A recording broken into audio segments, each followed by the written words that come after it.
a lucky man I am.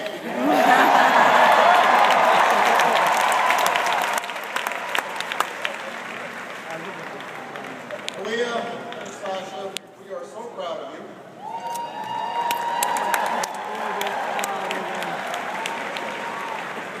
And yes, you do have to go to school in the morning.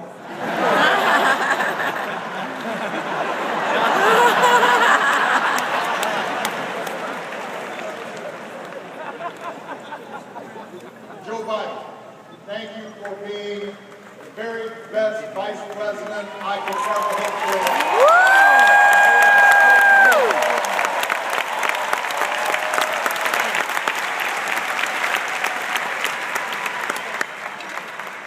Madam Chairwoman, delegates, I accept your nomination.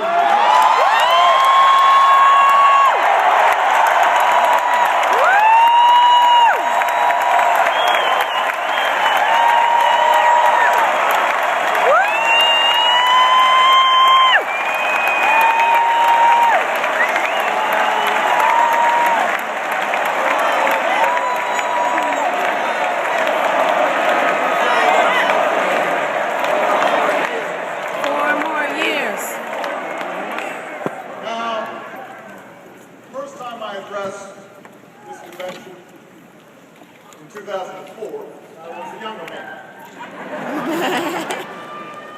A Senate candidate from Illinois who spoke about hope. Not blind optimism, not wishful thinking, but hope in the face of difficulty.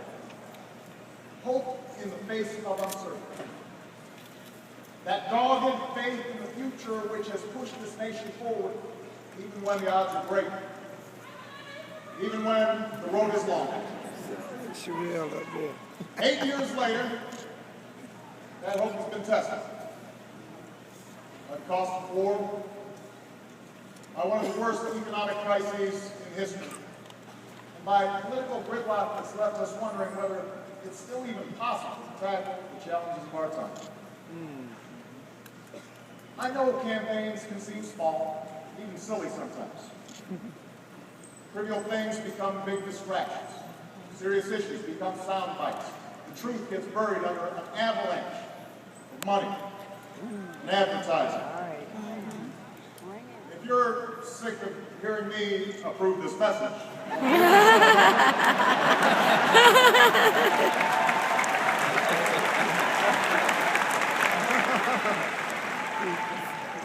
but when all is said and done, when you pick up that ballot to vote, you will face the clearest choice of any time in a generation.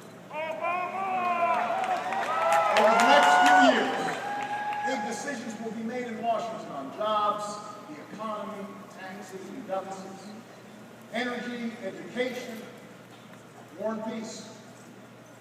Decisions that will have a huge impact on our lives and on our children's lives for decades to come. On every issue, the choice you face won't just be between two candidates or two parties. It will be a choice between two different paths for America. A choice between two fundamentally different visions for the future. Ours is a fight to restore the values that built the largest middle class and the strongest economy the world has ever known.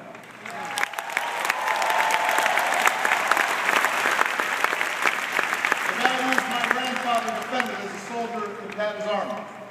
The values that drove my grandmother to work on a bomber assembly line while he was gone. They knew they were part of something larger. A nation that triumphed over fascism and oppression.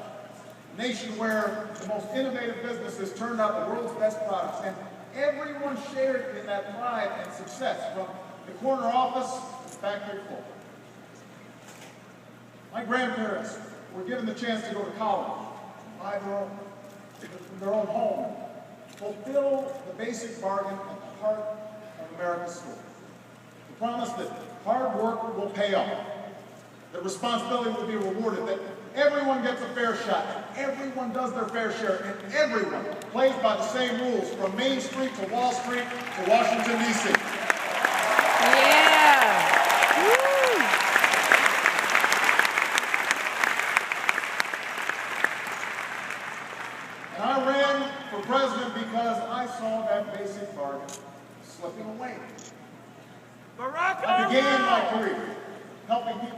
shadow of a shuttered steel mill, at a time when too many good jobs were starting to move overseas.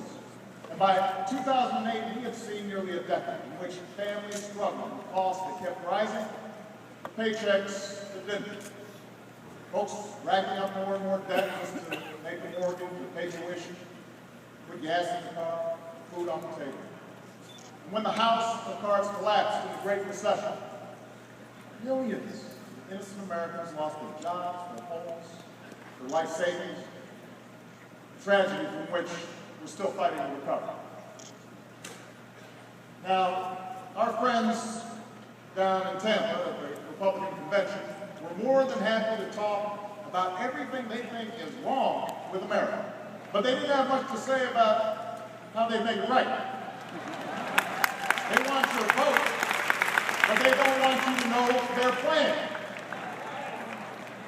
And that's because all they had to offer is the same prescriptions they've had for the last 30 years. Have a surplus? Try a tax cut. Deficit too high. Try another. Feel the cold coming on? Take 2 tax cuts, roll back some regulations, and try something.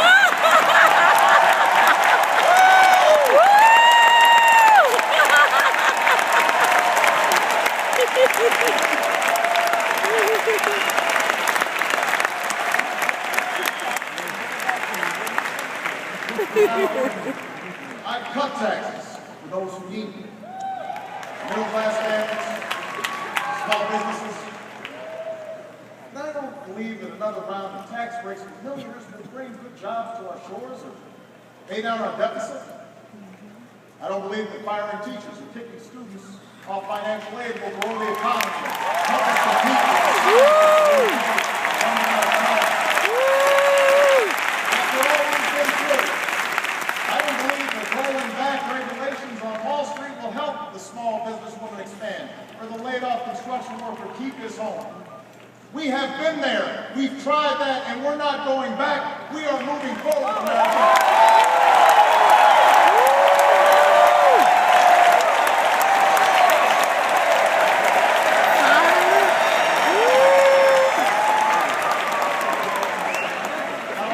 The path I'm offering is quick or easy. I never have. You didn't elect me to tell you what you wanted to hear. You elected me to tell you the truth. Yeah. And the truth is, it will take more than a few years for us to solve challenges that have been built up over decades. It will require common effort, shared responsibility, and the kind of bold, persistent experimentation that Franklin Roosevelt pursued during the only crisis worse than this one.